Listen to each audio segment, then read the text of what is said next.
So yun po, pa-take off na po tayo, no, para sa gaganapin natin rides. Makikita-kita mo po muna tayo sa starting point natin sa Camp Aquino. Yun ang starting point po natin na tiga dito sa Tarlac. So after ng Camp Aquino, registration, then ikaw na, sir.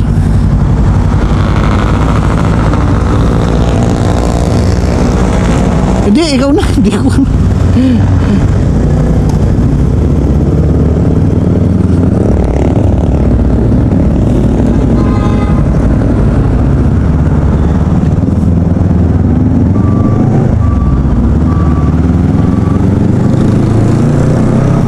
Ayun.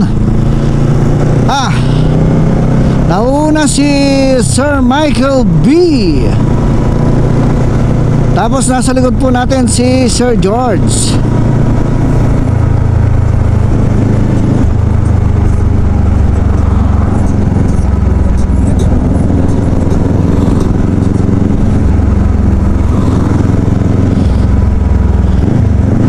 May tatlong starting point po, no, itong rides na ito. Isa sa Manila, sa Nueva Ecija, at saka dito po sa Camp Aquino, Tarlac. Yan, tayo po, Camp Aquino po tayo. After po noon, makikita-kita tayo sa Socobia Bridge. Parang Pampanga na po yata yung nakakasakop doon, no? Tapos yun, magkakaroon po ng programa sa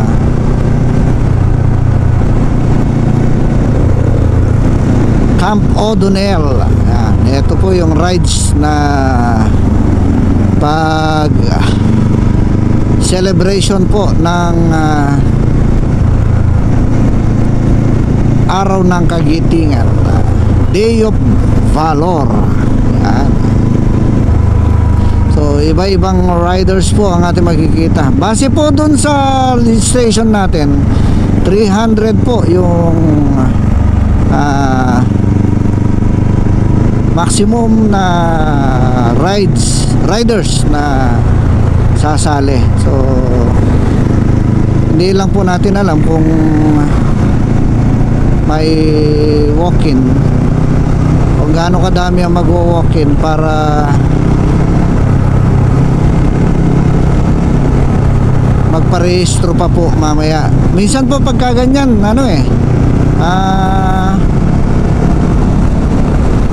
mas madami pa yung walk-in kesa sa nagrehistro ng online. Sa nakikita ko, kaya may mga registration tayo walk-in, yun yung ayaw nilang mag-register ng online. Baka mamaya bigla silang magkaroon ng lakad, sayang nga naman yung kasi syempre may registration fee po tayo, kaya ganun.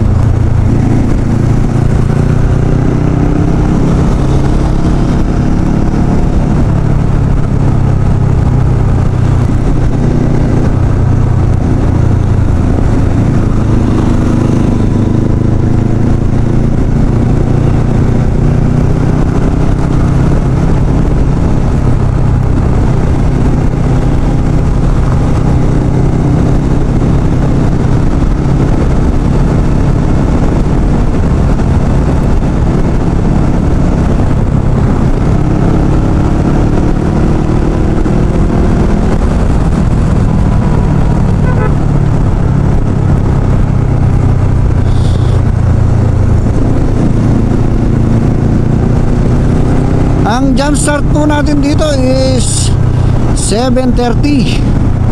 Yun, kaya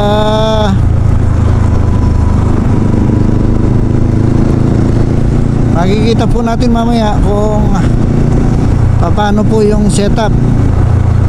Kung marami pong magwo-walk-in registration, malamang sa malamang hindi po masusunod yung 7:30 natin na jump start, since 7:10 na po So yun.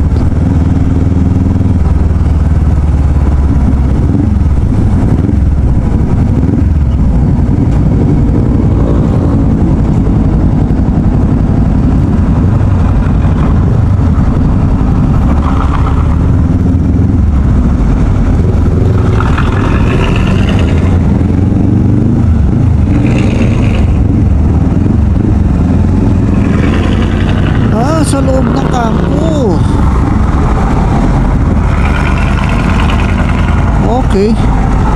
Sa loob pala ng kampo.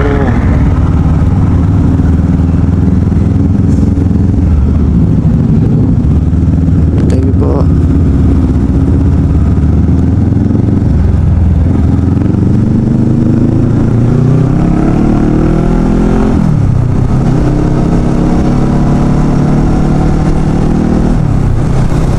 Sa loob pala ng kampo yung ano, starting point.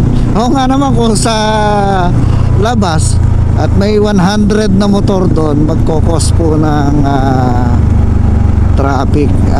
Yun pala. So,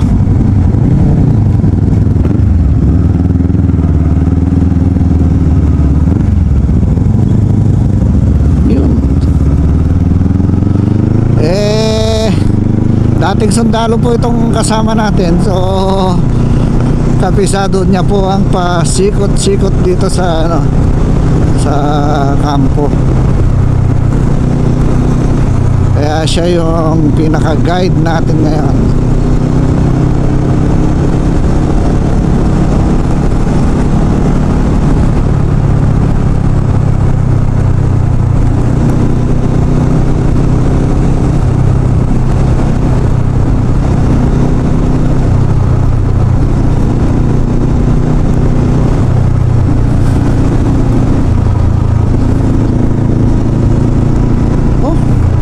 Pala ako nakarating ba? Ito yung ano, likod nung ano, pinuntahan ko na hindi tayo naka tuloy. Oh. Ito yung ginagawang kalsada. Dito pala yung lusot noon.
Tara, sa Cobia na.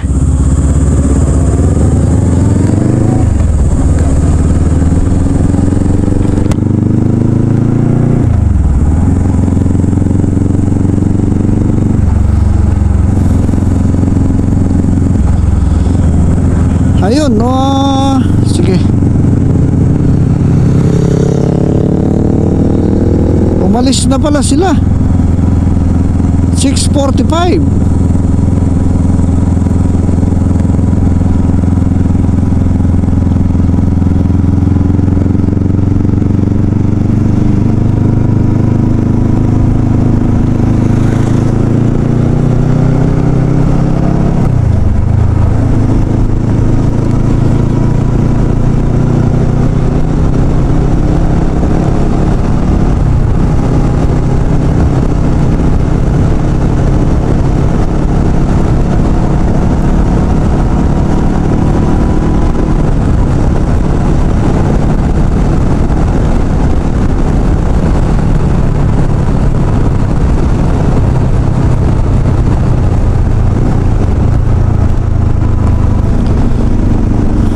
Ang sabi ang take off dito is 7:30. So 6:45 nag take off na sila.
tayo sa Sokovia Bridge.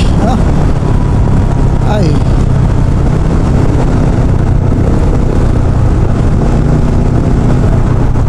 naiwan na po tayo doon sa starting point kasi doon sa program pag pagpaparehistro ka 7:30 ang take off po, no?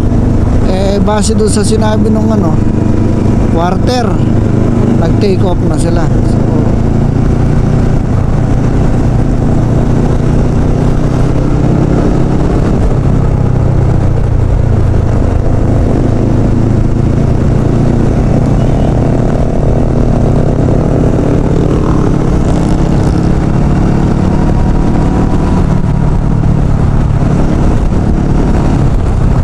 kaya ngayon habol tayo.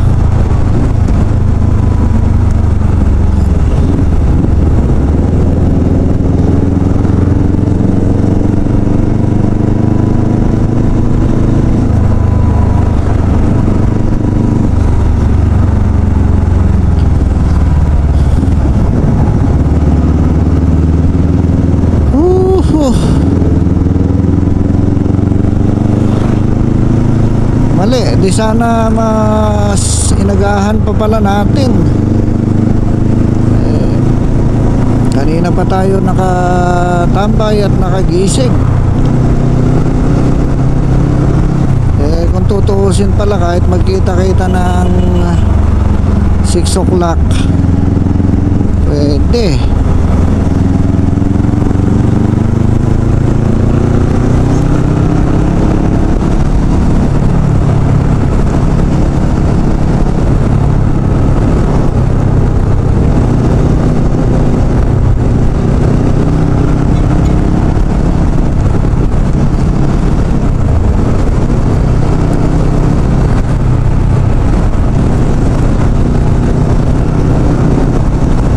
Kaya pala yung mga nakikita natin kanina na humaharurot na.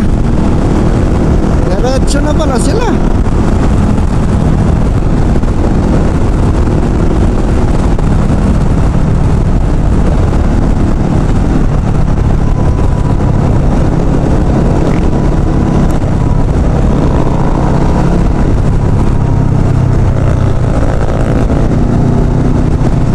Tapos 7:30 ang take off doon. Wala na namang aabutan.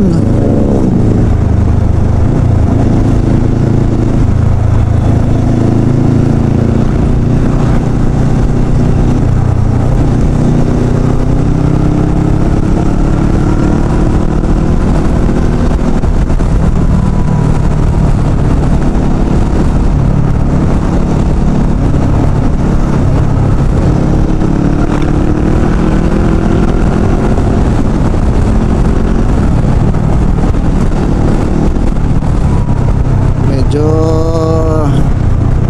maingat mag-drive si Sir George.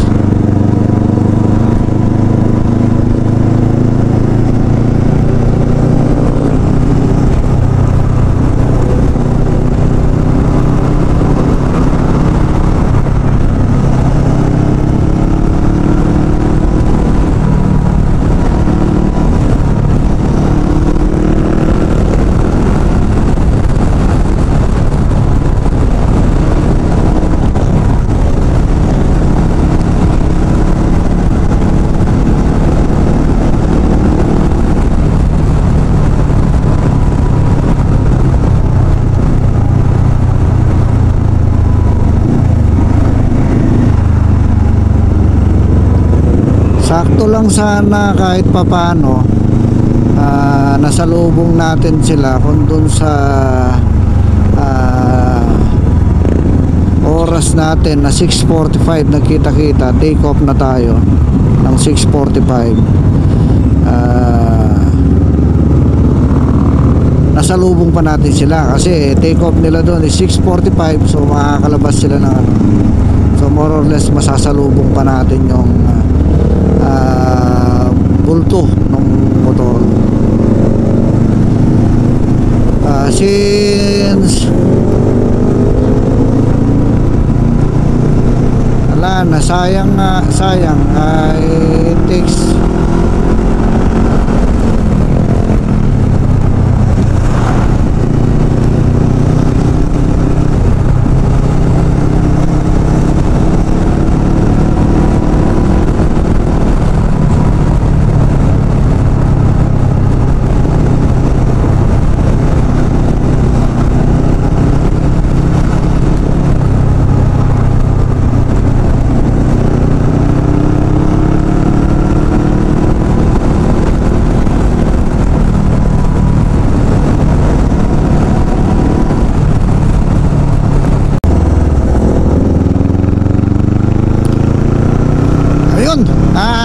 nandito na po tayo sa Clark City.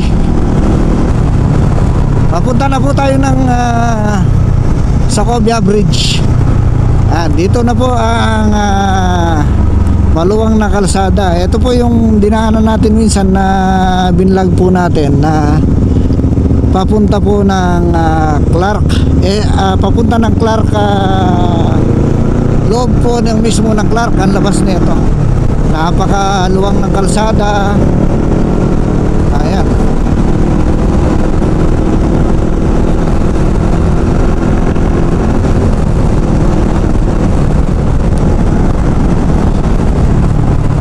Maluwang po yung kalsada. Tapos pagkagabi, maliwanag po dito. Yan. Magkakalapit po yung mga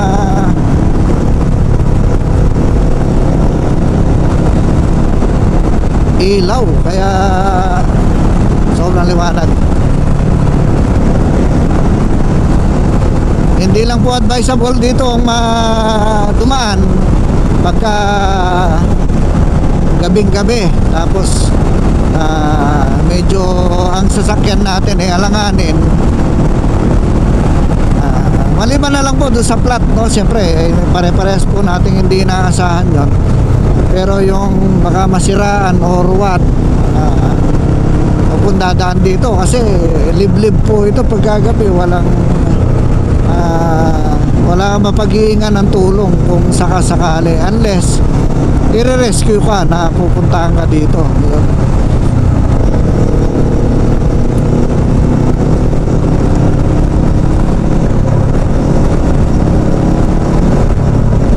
Tingnan nyo naman po ang mga kalsada, oh.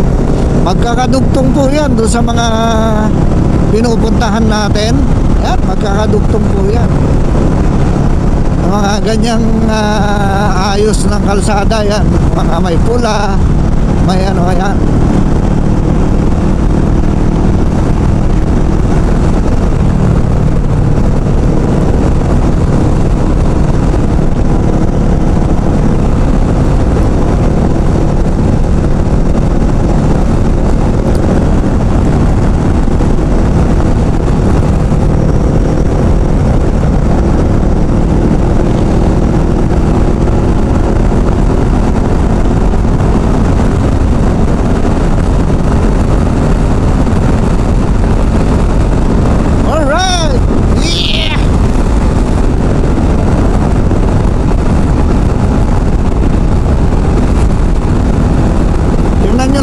Kalsada rito sobrang solid. Paglabas mo, nasa loob ka na ng Clark.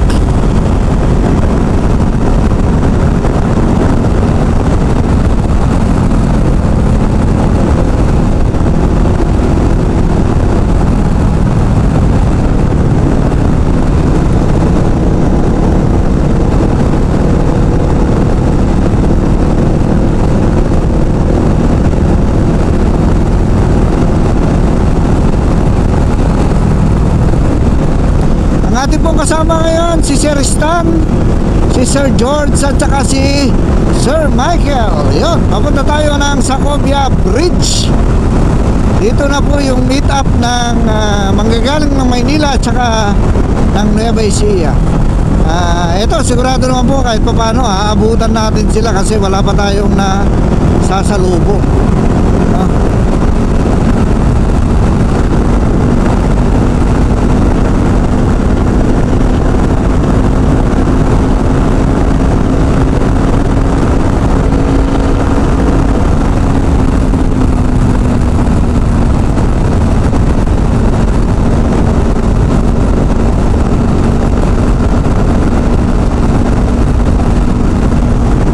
Pagka open pala, makikisabayan din si Sir George. Hindi lang siya mahilig sumingit-singit, dahil hindi siya Pilipino. Disiplinado sa kalsada.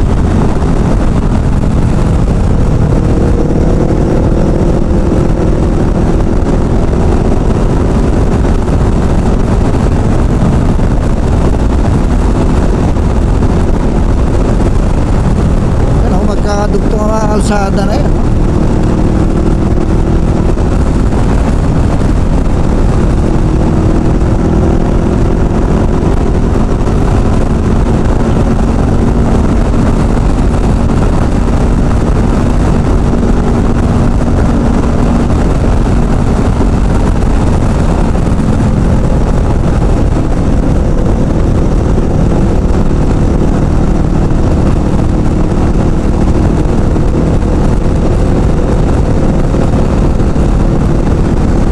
Dyan may kalsada, oh.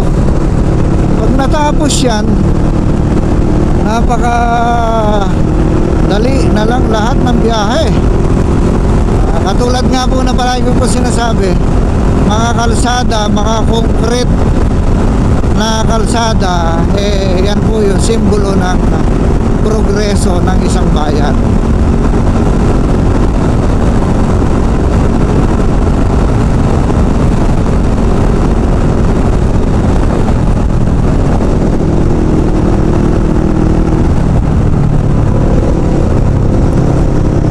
Dahil po dyan mangyayari ang transportasyon ng kahit anong bagay, kaya nagiging progreso po ang isang bayan.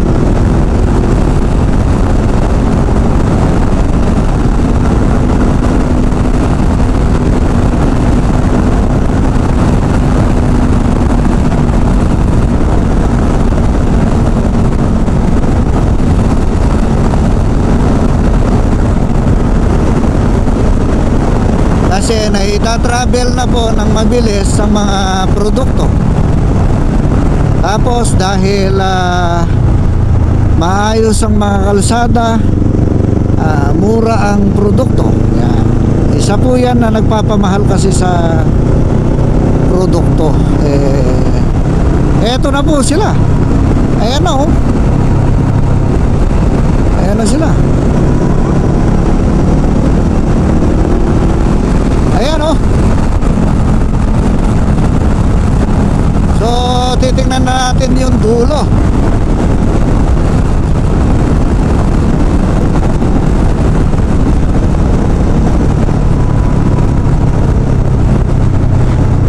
Para makabelta na tayo.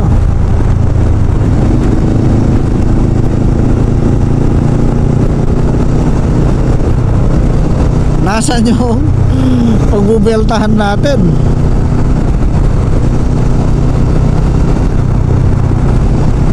Ayun. Hindi na tayo nakarating na naman ng Socobia Bridge, no?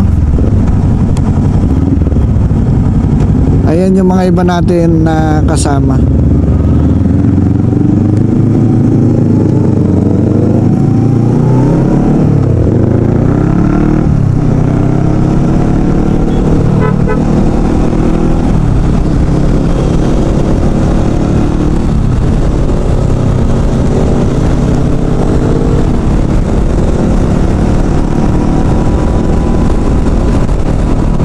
Wala tayong ginawa kundi habulin ng ano.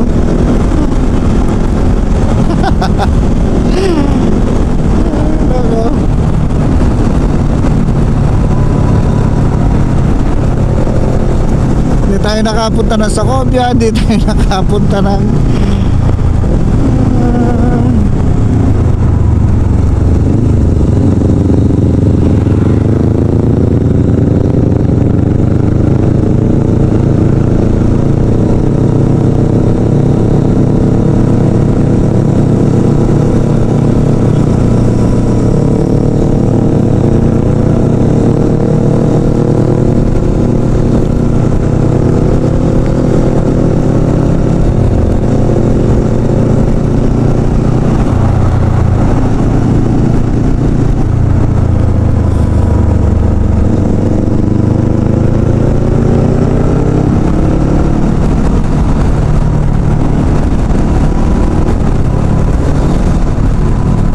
oh, kaganda oh.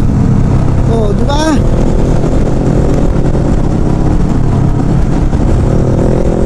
Nakita nyo naman. Wow, wow, wow. Wala na tayong nahabol.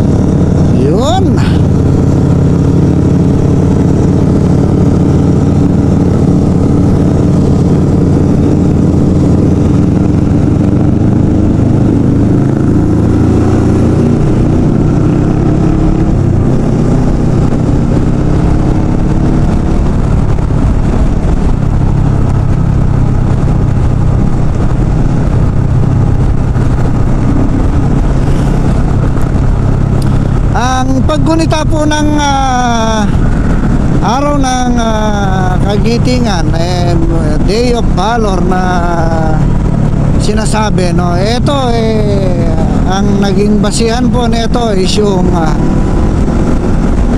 Fall of Bataan, no? Nangyari po ito sa bundok ng Samat sa Bataan.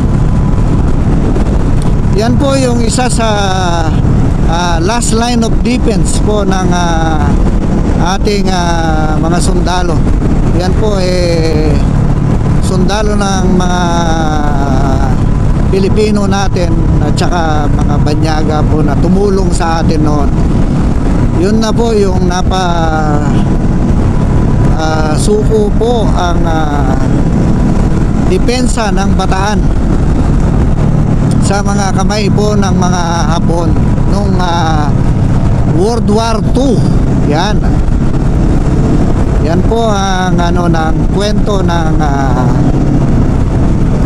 April 9, araw po ng kagitingan.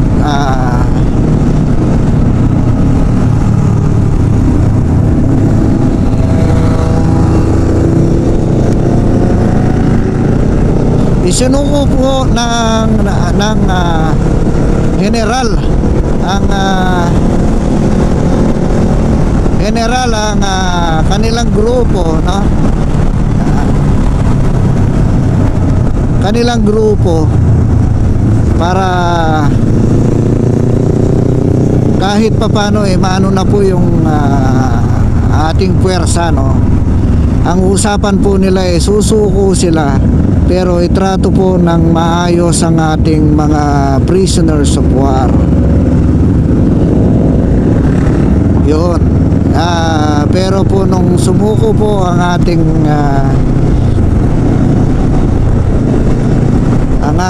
puwersa, no, iba po ang nangyari, no? Gutom, pagod, hirap ang dinanas po ng ating mga kasundaluhan, no? Hanggang sa may mga namatay na lang po sila. Ang dami na pong namatay sa pagod, gutom, sa kalsada. Namamatay na po ang ating mga tropa, no? Ganun po ang dinanas ng mga sundalo natin sa kamay ng mga Hapon.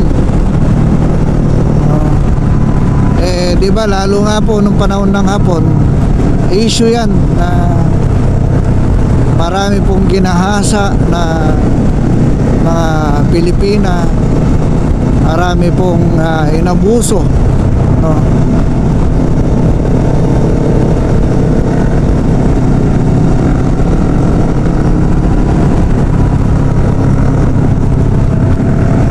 Kaya yun po, hanggang sa naglakad po sila from Bataan to San Fernando, Pampanga. Tapos sinakay po sila sa mga bagon na yung bagon, yung pong ng mga tren. Yun, sinakay naman yung iba doon, yung iba naglalakad pa rin from Pampanga to ano naman, from Pampanga to Capas Tarlac. Ayun. Tapos doon na po isipin nyo po yung isang bagon, no. Dapat kunwari tatayo yung mga tao, dapat ang kasya lang doon is kunwari 40 lang ang dapat na kakasya, no? 40 lang dapat. Pero ang nangyari po, pinagkasya yung mahigit 100 po kada bagon. Tao po yun, yung mga siniksik doon, hindi po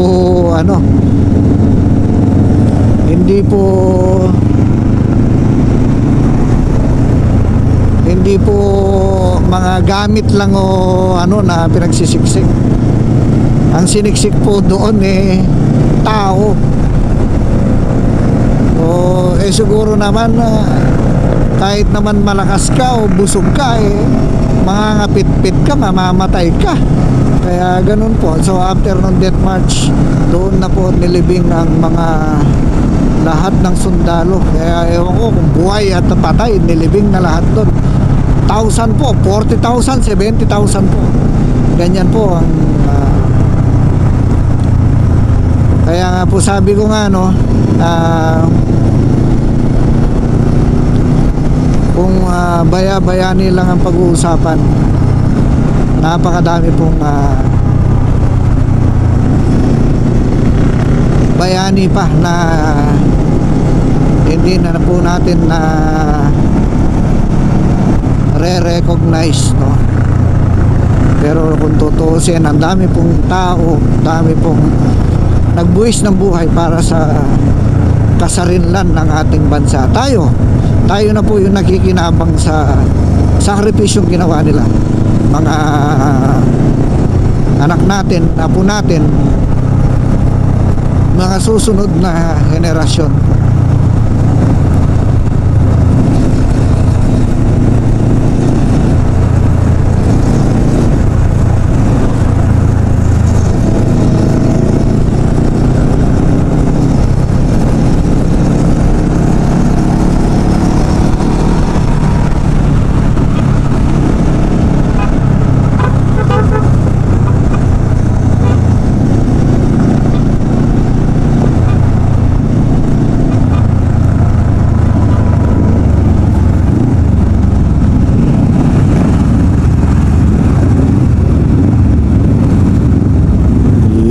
Dami hanggang dun.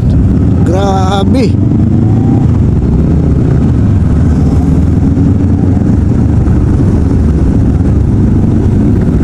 Dami hanggang dun.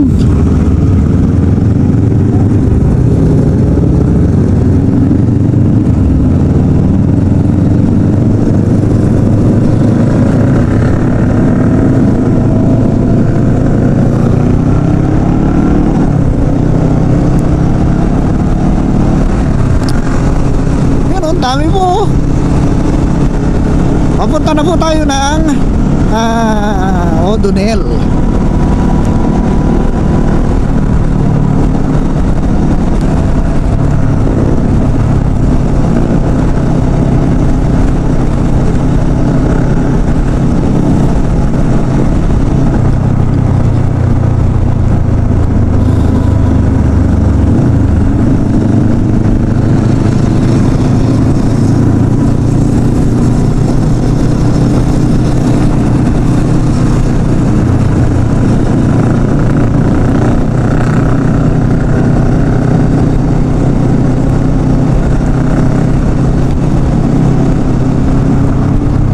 Ayan, dito makikita natin kasi po pababa. Ay, ayun grabe.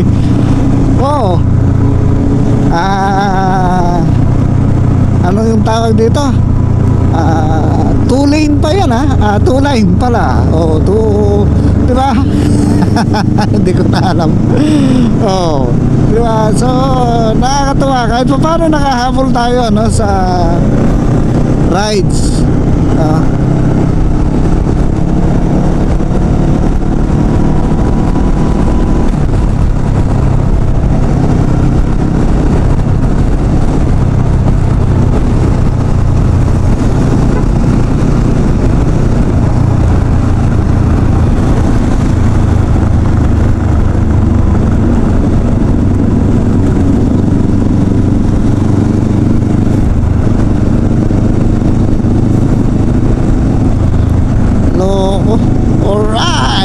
Yun oh.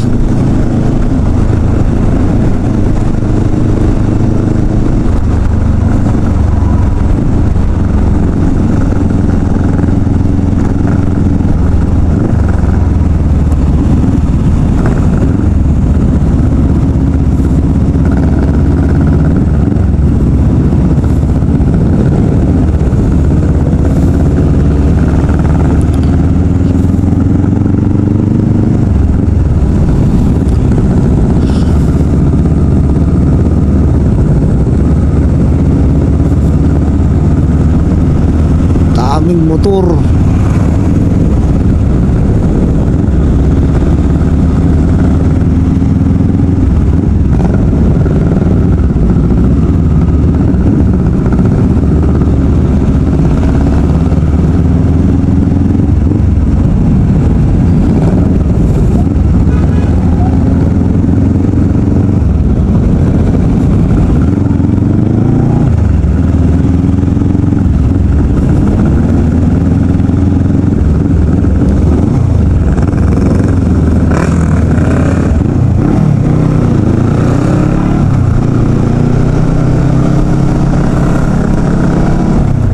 Alright, eto, papunta na tayo ng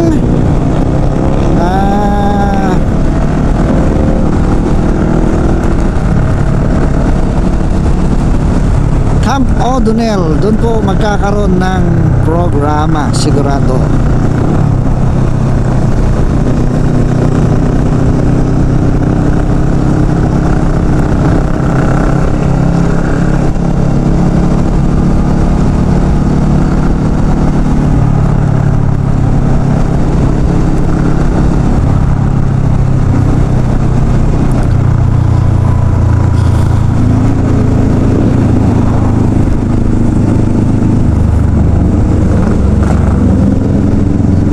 Kung nakasasakyan ka at naabutan mo to, swerte mo.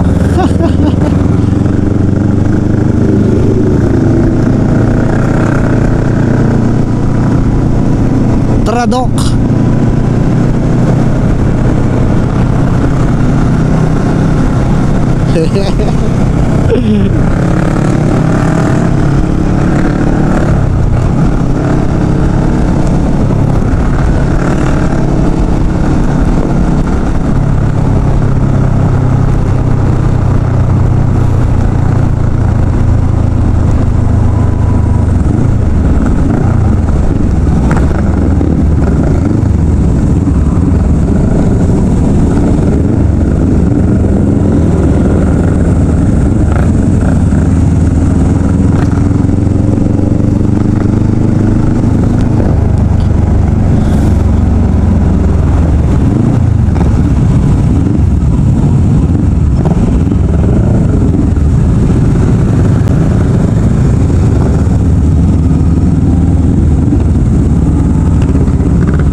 Andito ako sa likuran mo, sir, ha?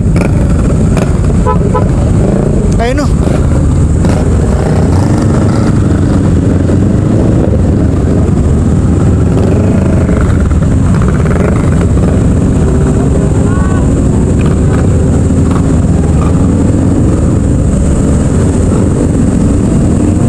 Sir. Sir, yes, sir.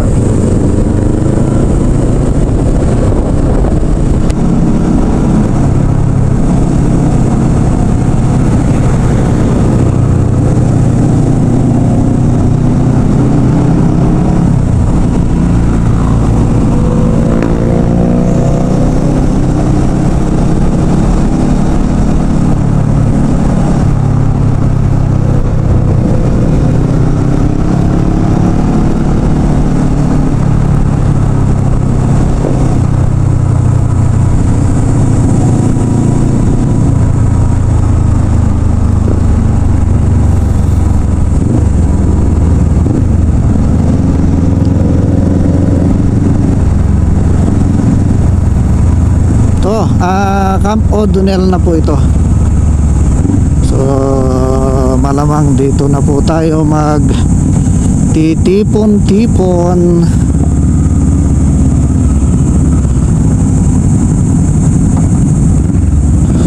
Pagka humiwalay ka rito, medyo mahirap-hirap ang paghahanap dahil ang mga motor pare-parehas lang.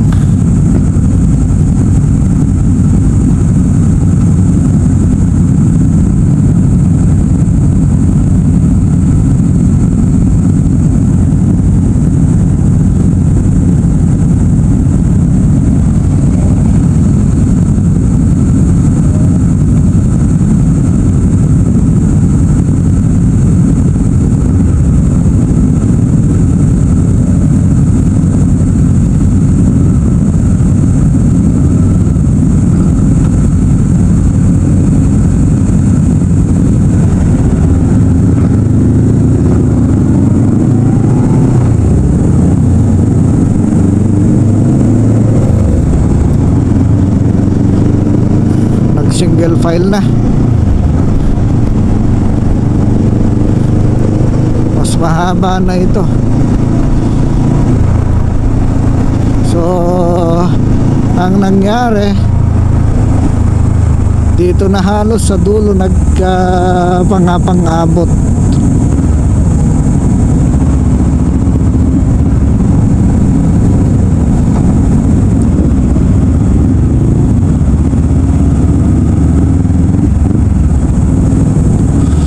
Laang Kawal, yun pala yun. Laang Kawal, Armor, Pambato.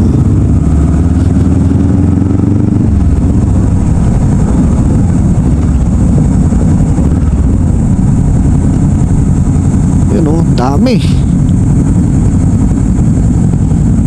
840. So kung tutusin, dapat ito palang ang take off sa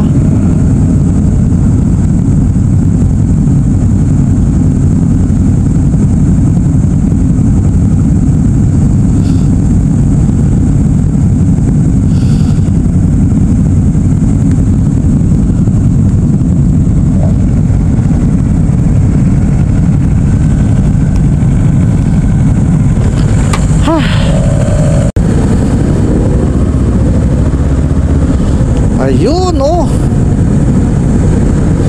sobrang dami.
napakadami.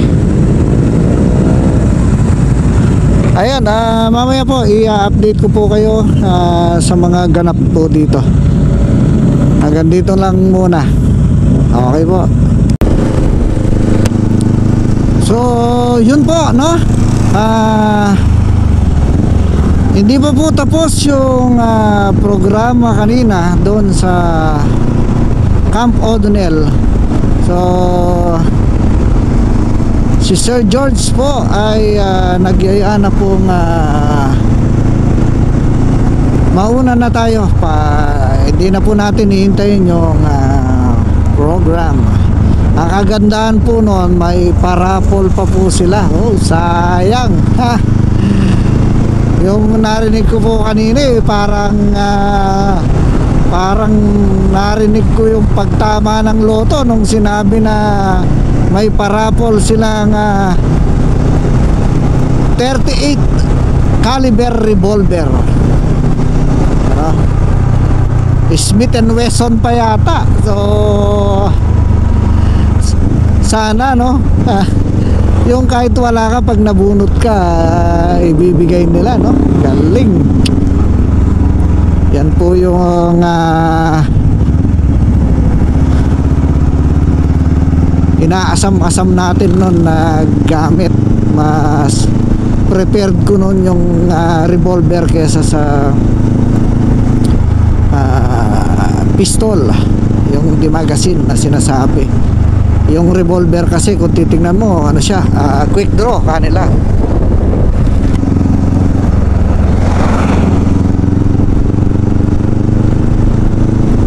So nasa Kabas pa rin po tayo, no? Pauwi na po tayo ng Tarlac.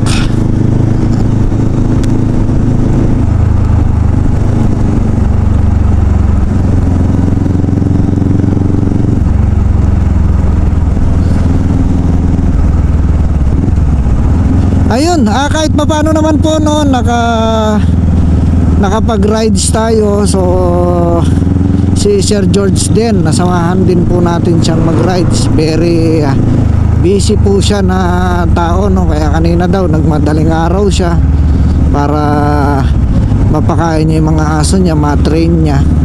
So para lang po makasama sa rides na ito si Sir George. Kaya nakakatuwa naman po at nakasama siya sa atin.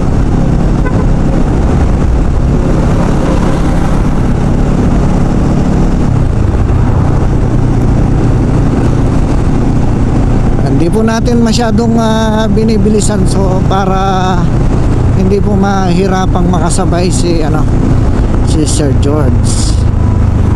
Ayun, maghahanap po kami ng pagkakainan. Medyo alanganin, almusal, alanganing tanghalian, pero siguro hindi nag-almusal itong mga kasama natin, kaya na silang kumain. So maraming salamat po sa pagsama nyo sa amin sa rides namin. Maraming salamat po sa tuloy nyong pagsuporta. Hanggang sa muli po, salamat.